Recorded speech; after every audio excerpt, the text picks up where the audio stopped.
West Virginia is a mountainous state in the southern and mid-Atlantic regions of the United States.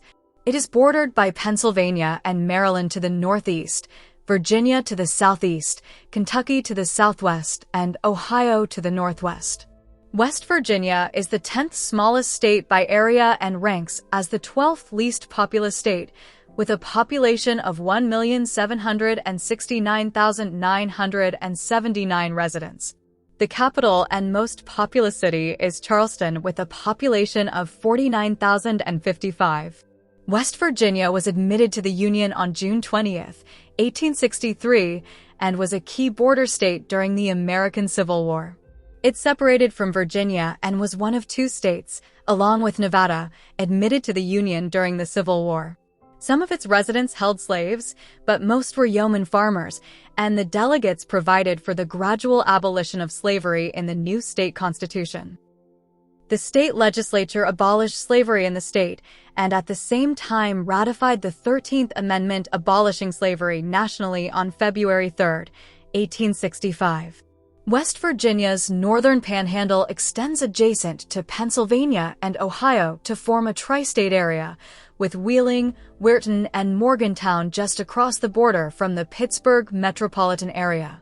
Huntington in the southwest is close to Ohio and Kentucky, while Martinsburg and Harpers Ferry in the eastern panhandle region are considered part of the Washington metropolitan area between Maryland and Virginia. West Virginia is often included in several U.S. geographical regions, including the Mid-Atlantic, the Upland South, and the southeastern United States. It is the only state entirely within the area served by the Appalachian Regional Commission. The area is commonly defined as Appalachia. The state is noted for its mountains and rolling hills, its historically significant coal mining and logging industries, and its political and labor history. It is also known for its tourism and a wide range of outdoor recreational opportunities, including skiing, whitewater rafting, fishing, hiking, backpacking, mountain biking, rock climbing, and hunting. From the Great Depression to the 1990s, the state voted heavily for the Democratic Party due to its tradition of union-based politics. Since then, the state has become heavily Republican and is considered a deep red state at the federal level. History. Many ancient man-made earthen mounds from various prehistoric mound builder cultures survive in West Virginia, especially in the areas of present-day Moundsville, South Charleston, and Romney. Artifacts uncovered in these give evidence of village societies with a tribal trade system culture that crafted cold-worked copper pieces. In the 1670s, during the Beaver Wars, the powerful Iroquois, 5 allied nations based in present-day New York and Pennsylvania, drove out other Native American tribes from the region to reserve the upper Ohio Valley as a hunting ground. Siouan language tribes, such as the Monetan, had previously been among the earliest recorded in the area. Conflicts with European settlers resulted in various displaced native tribes settling in West Virginia, where they were known as Mingo, meaning remote affiliates of the Iroquois Confederacy. The area now identified as West Virginia was contested territory among Anglo-Americans as well, with the colonies of Pennsylvania and Virginia claiming territorial rights under their colonial charters to this area before the American Revolutionary War. Some speculative land companies, such as the Vandalia Company, the Ohio Company, and the Indiana Company, tried but failed to legitimize their claims to land in parts of West Virginia and present-day Kentucky. This rivalry resulted in some settlers petitioning the Continental Congress to create a new territory called West Sylvania. With the federal settlement of the Pennsylvania and Virginia border dispute, creating Kentucky County, Virginia, Kentuckians were satisfied, and the inhabitants of a large part of West Virginia were grateful. The Crown considered the area of West Virginia part of the British Virginia colony from 1607 to 1776.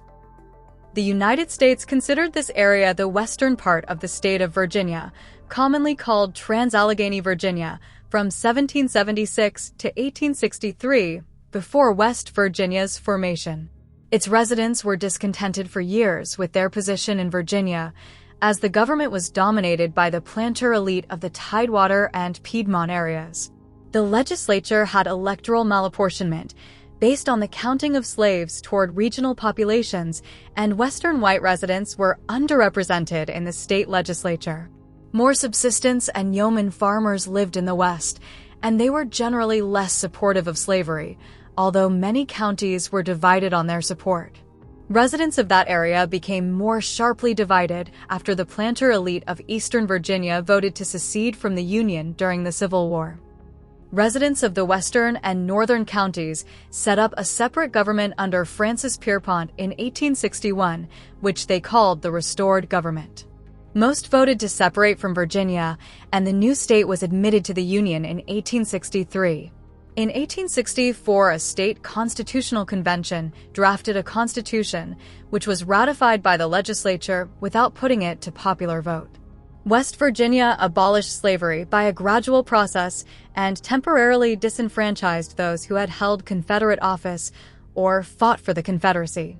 West Virginia's history has been profoundly affected by its mountainous terrain, numerous and vast river valleys, and rich natural resources. These were all factors driving its economy and the lifestyles of its residents, who tended to live in many small, relatively isolated communities in the mountain valleys. Prehistory. A 2010 analysis of a local stalagmite revealed that Native Americans were burning forests to clear land as early as 100 BCE. Some regional late prehistoric eastern woodland tribes were more involved in hunting and fishing, practicing the Eastern agricultural complex gardening method, which used fire to clear out underbrush from certain wooded areas. Another group progressed to the more time-consuming, advanced companion crop fields method of gardening. Also continuing from the ancient indigenous people of the state, they cultivated tobacco through to early historic times. It was used in numerous social and religious rituals. Maize corn did not make a substantial contribution to the diet until after 1150 BP, to quote Mills. Eventually, tribal villages began depending on corn to feed their turkey flocks, as Kanawha Fort ancients practiced bird husbandry. The local natives made cornbread and a flat rye bread called bannock as they emerged from the proto-historic era. A horizon extending from a little before the early 18th century is sometimes called the acculturating fireside cabin culture. Trading posts were established by European traders along the Potomac and James Rivers. Tribes that inhabited West Virginia as of 1600 were the Siouan-Monongahela culture to the north, the Fort Ancient culture along the Ohio River from the Monongahela to Kentucky and extending an unknown distance inland, and the Eastern Siouan-Tutelo and Mountain tribes in the southeast. There was also the Iroquois and Susquehannock in the region approximately east of the Monongahela River and north of the Monongahela National Forest, a possible tribe called the Shenandoah or Shenandoah. In the Shenandoah Valley and the easternmost tip of the state may have been home to the Manahoac people. The Monongahela may have been the same as a people known as the Calicua or Cali. The following may have also all been the same tribe: Monetan, Mohican, Shenandoah, to Mahitan. During the Beaver Wars, other tribes moved into the region. The Iroquois and Taintatekaga, also Little Mingo, Guyandot, seem to have split off from the Petun after they were defeated by the Iroquois. They eventually settled somewhere between the Kanawha and Little Kanawha rivers. During the 1750s, when the Mingo Seneca seceded from the Iroquois and returned to the Ohio River Valley, they contend that this tribe merged with them. The Shawnee arrived as well, though primarily stationed within former Monongahela territory approximately until 1750. They extended their influence throughout the Ohio River region.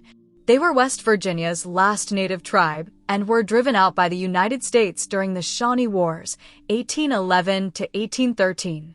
The Erie, who were chased out of Ohio around 1655, are now believed to be the same as the Westo, who invaded as far as South Carolina before being destroyed in the 1680s. If so, their path would have brought them through West Virginia. The historical movement of the Tutelo and carbon dating of the Fort Ancients seem to correspond with the given period of 1655 to 1670 as the time of their removal. The Susquehannocks were original participants in the Beaver Wars, but were cut off from the Ohio River by the Iroquois around 1630 and found themselves in dire straits. Suffering from disease and constant warfare and unable to provide for themselves financially, they began to collapse and moved further and further east to the Susquehanna River of eastern Pennsylvania. The Manahoac were probably forced out in the 1680s when the Iroquois began to invade Virginia. The Siouan tribes there moved into North Carolina and later returned as one tribe, known as the Eastern Blackfoot or Kristanas. The Westo did not secure the territory they conquered. Even before they were gone, displaced natives from the south flooded into freshly conquered regions and took them over. These became known as the Chataras or West Virginia Cherokees. They took in and merged with the Monotons, who began to call themselves the Mohitans. The Calicua also began to call themselves Cherokees soon after, showing an apparent further merger. These Chataras were closely related to the tribes that formed to the south in the aftermath of the Westo, the Yuchi and Cherokee. From 1715 to 1717, the Yamasee War sprang up. The Shenandoah allegedly sided with the Yuchi and were destroyed by Yamasee allies. Therefore, if the Shenandoah were the same tribe as the Mohican, this would mean the collapse of Chataura-Monoton culture. Another tribe that appeared in the region was the Canarigay, or Kanawha. It later migrated to Maryland and merged into colonial culture. European exploration and settlement. In 1671, General Abraham Wood, at the direction of Royal Governor William Berkeley of the Virginia colony, sent a party from Fort Henry, led by Thomas Batts and Robert Fallam, to survey this territory. They were the first Europeans recorded as discovering Kanawha Falls. Some sources state that Governor Alexander Spotswood's 1716 Knights of the Golden Horseshoe Expedition, for which the state's Golden Horseshoe competition for 8th graders is named, had penetrated as far as Pendleton County. But modern historians interpret the original accounts of the excursion as suggesting that none of the expedition's horsemen ventured much farther west of the Blue Ridge Mountains than Harrisonburg, Virginia. John Van Meter, a native trader, penetrated into the northern portion in 1725. The same year, German settlers from Pennsylvania founded New Mecklenburg, the present Shepherdstown, on the Potomac River, and others followed. King Charles II of England, in 1661, granted to a company of gentlemen the land between the Potomac and Rappahannock rivers, known as the Northern Neck. Thomas Fairfax, 6th Lord Fairfax of Cameron, ultimately took possession of this grant, and in 1746 a stone was erected at the source of the North Branch Potomac River to mark his grant's western limit. George Washington surveyed a considerable part of this land between 1748 and 1751. His diary recorded that there were already many squatters, largely of German origin, along the South Branch Potomac River. Christopher Gist, a surveyor in the employ of the First Ohio Company, which was composed chiefly of Virginians, explored the country along the Ohio River north of the mouth of the Kanawha River between 1751 and 1752. The company sought to have a 14th colony established with the name Vandalia. Many settlers crossed the mountains after 1750, though they were hindered by Native American resistance. Few Native Americans lived permanently within the state's present limits, but the region was a common hunting ground, crossed by many trails. During the French and Indian War, the North American front of the 7 Years' War in Europe, native allies of the French nearly destroyed the scattered British settlements. Shortly before the American Revolutionary War, in 1774, Crown Governor of Virginia John Murray, 4th Earl of Dunmore, led a force over the mountains. A body of militia under then-Colonel Andrew Lewis dealt the Shawnee natives, under Hocalesqua or Cornstalk, a crushing blow during the Battle of Point Pleasant at the junction of the Kanawha and the Ohio rivers. At the Treaty of Camp Charlotte, concluding Dunmore's War, Cornstalk agreed to recognize the Ohio River as the new boundary with the Long Knives. But by 1776, the Shawnee returned to war, joining the Chickamauga, a band of Cherokee known for the area where they lived. Native American attacks on settlers continued until after the American Revolutionary War. During the war, the settlers in Western Virginia were generally active Whigs. Many served in the Continental Army. Claypool's Rebellion of 1780 to 1781, in which a group of men refused to pay taxes to the Continental Army, showed war weariness in what became West Virginia. Trans-Allegheny, Virginia. Social conditions in Western Virginia were entirely unlike those in the eastern part. The population was not homogeneous, as a considerable part of the immigration came by way of Pennsylvania and included Germans, Protestant Scotch-Irish, and settlers from states farther north. Counties in the east and south were settled mostly by Eastern Virginians. During the American Revolution, the movement to create a state beyond the Alleghenies was revived, and a petition for the establishment of West Sylvania was presented to Congress, on the grounds that the mountains presented an almost impassable barrier to the east.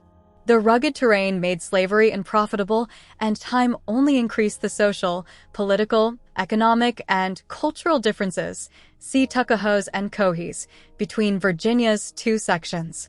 In 1829, a constitutional convention met in Richmond to consider reforms to Virginia's outdated constitution.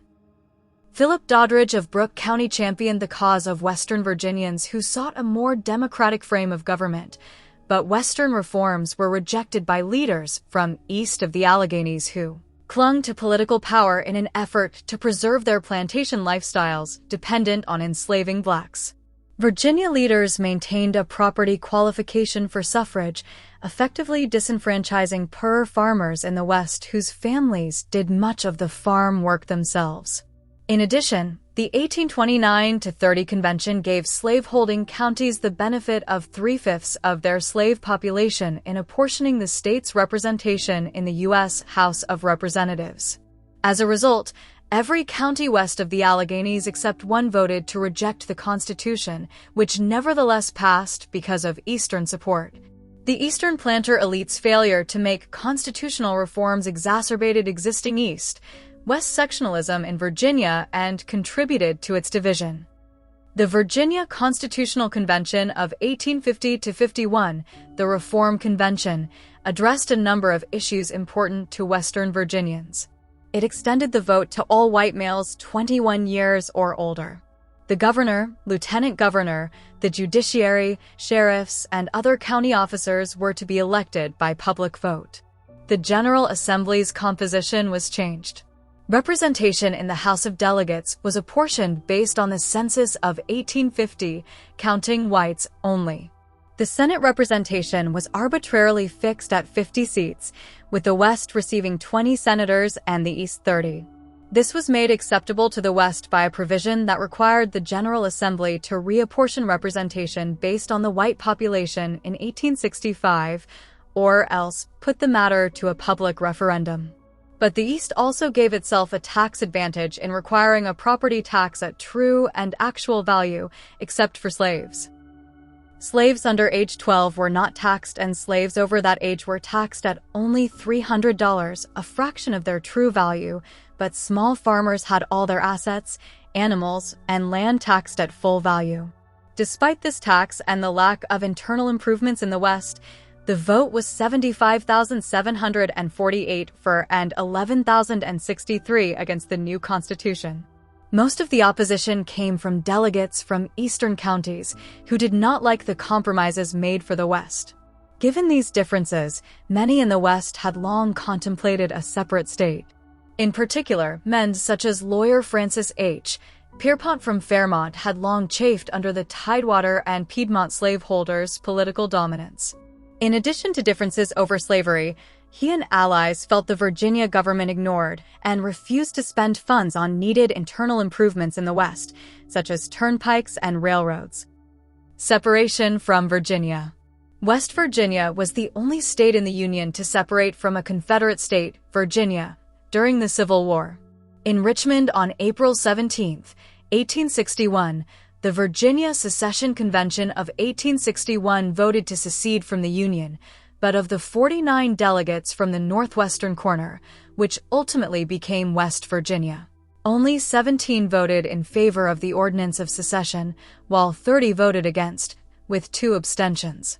Almost immediately after that vote, a mass meeting at Clarksburg recommended that each county in northwestern Virginia send delegates to a convention to meet in Wheeling on May 13, 1861. When this first Wheeling convention met, 425 delegates from 25 counties were present, though more than one-third of the delegates were from the northern Panhandle area. Soon there was a division of sentiment.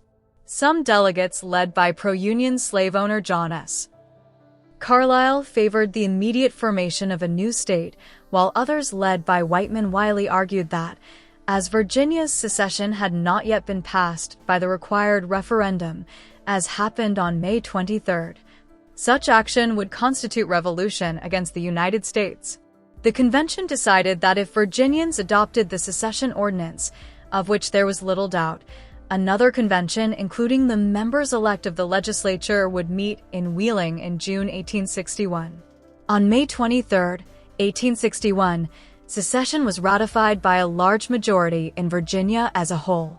But in the western counties, 34,677 voted against and 19,121 voted for the ordinance. The Second Wheeling Convention met as agreed on June 11 and declared that, since the secession convention had been called without popular consent, all its acts were void and all who adhered to it had vacated their offices. The Wheeling conventions and the delegates themselves were never actually elected by public ballot to act on behalf of Western Virginia. Of its 103 members, 33 had been elected to the Virginia General Assembly on May 23. This included some holdover state senators whose 4-year terms had begun in 1859 and some who vacated their offices to convene in Wheeling. Other members were chosen even more irregularly, some in mass meetings, others by county committee, and still others were seemingly self-appointed. An act for the reorganization of the government was passed on June 19. The next day, convention delegates chose Francis H. Pierpont as governor of Virginia and elected other officers to a rival state government and 2 U.S. senators, Wiley and Carlisle, to replace secessionists before adjourning. The federal government promptly recognized the new government and seated the 2 new senators. Thus there were 2 state governments in Virginia, one pledging allegiance to the United States and one to the Confederacy. The Second Wheeling Convention had recessed until August 6, then reassembled on August 20th and called for a popular vote on the formation of a new state and for a convention to frame a constitution if the vote were favorable. In the October 24, 1861 election, 18,408 votes were cast for the new state and 781 against. The election results were questioned since the Union Army then occupied the area and Union troops were stationed at many of the polls to prevent Confederate sympathizers from voting. This was also election day for local offices, and elections were also held in camps of Confederate soldiers who elected rival state officials, such as Robert E. Cowan. Most pro-statehood votes came from 16 counties around the northern Panhandle. Over 50,000 votes had been cast on the Ordinance of Secession, yet the vote on statehood garnered little more than 19,000. In Ohio County, home to Wheeling, only about a fourth of the registered voters cast votes. In most of what would become West Virginia, there was no vote at all, as 2/3 of the territory of West Virginia had voted for secession, and county officers remained loyal to Richmond. Votes recorded from pro-secession counties were mostly cast elsewhere by Unionist refugees from these counties. Despite that controversy, delegates, including many Methodist ministers, met to write a constitution for the new state beginning on November 26, 1861. During that constitutional convention, a Mr. Lamb of Ohio County and a Mr. Carskadden claimed that in Hampshire County, out of 195 votes, only 39 were cast by citizens of the state.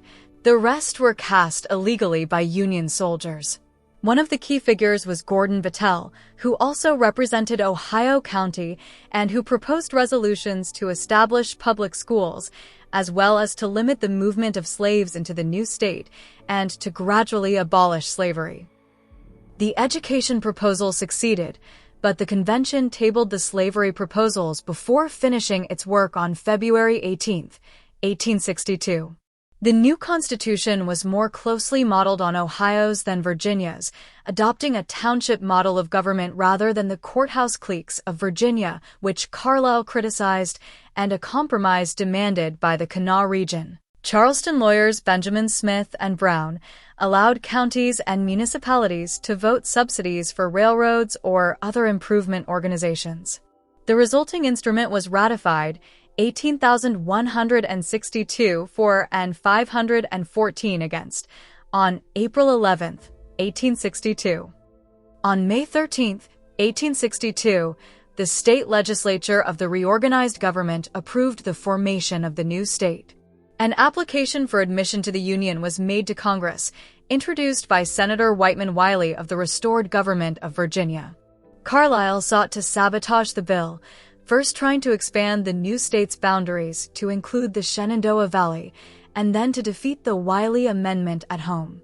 On December 31, 1862, President Abraham Lincoln approved an enabling act admitting West Virginia on the condition that a provision for the gradual abolition of slavery be inserted in its constitution, as Battelle had urged in the Wheeling Intelligencer and also written to Lincoln.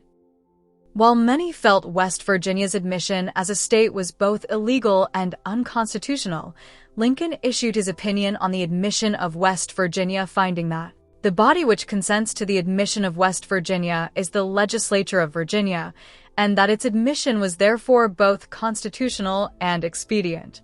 The convention was reconvened on February 12, 1863, and the abolition demand of the Federal Enabling Act was met. The revised Constitution was adopted on March 26, 1863, and on April 20, 1863, Lincoln issued a proclamation admitting the state 60 days later on June 20, 1863. Meanwhile, officers for the new state were chosen, while Pierpont moved his pro-Union Virginia capital to Union-occupied Alexandria, where he asserted and exercised jurisdiction over all the remaining Virginia counties within the federal lines. The question of the constitutionality of the formation of the new state was later brought before the Supreme Court of the United States in Virginia versus West Virginia.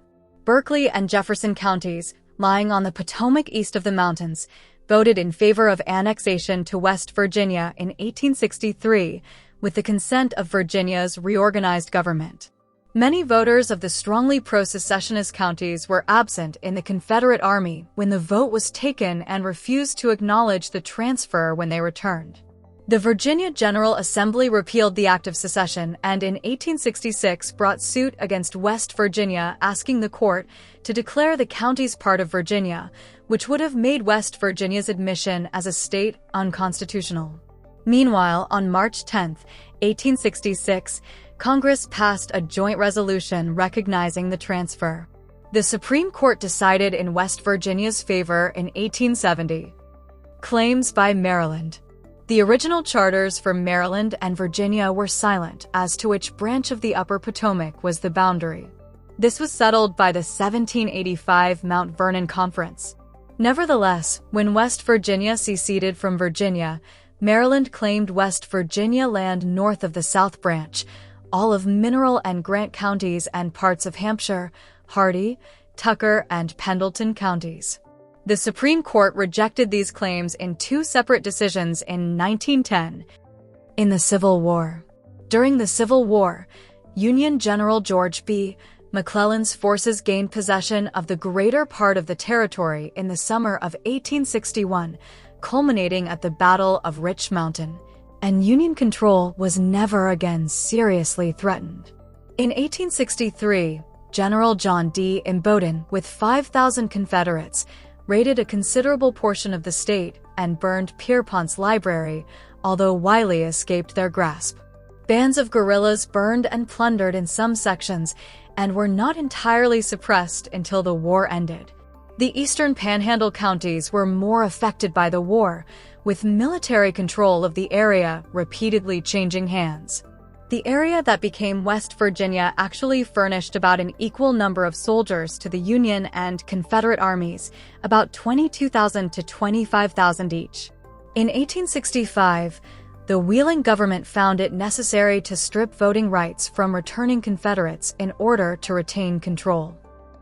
James Ferguson, who proposed the law, said if it was not enacted he would lose the election by 500 votes. Confederates' property might also be confiscated, and in 1866, a constitutional amendment disfranchising all who had given aid and comfort to the Confederacy was adopted. The addition of the 14th and 15th Amendments to the U.S. Constitution caused a reaction. The Democratic Party secured control in 1870, and in 1871 the Constitutional Amendment of 1866 was abrogated. Republicans had taken the first steps toward this change in 1870. On August 22, 1872, an entirely new constitution was adopted. Beginning in Reconstruction and for several decades thereafter, the two states disputed the new state's share of the pre-war Virginia government's debts, which had mostly been incurred to finance public infrastructure improvements such as canals, roads, and railroads under the Virginia Board of Public Works. Virginians, led by former Confederate General William Mahone, formed a political coalition based upon this, the Readjuster Party. West Virginia's first constitution provided for the assumption of a part of the Virginia debt, but negotiations opened by Virginia in 1870 were fruitless.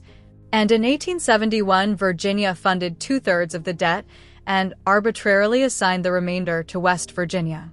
The issue was finally settled in 1915 when the Supreme Court of the United States ruled that West Virginia owed Virginia $12,393,929.50. The final installment of the sum was paid in 1939. Thanks for watching. Please comment and subscribe if you enjoyed.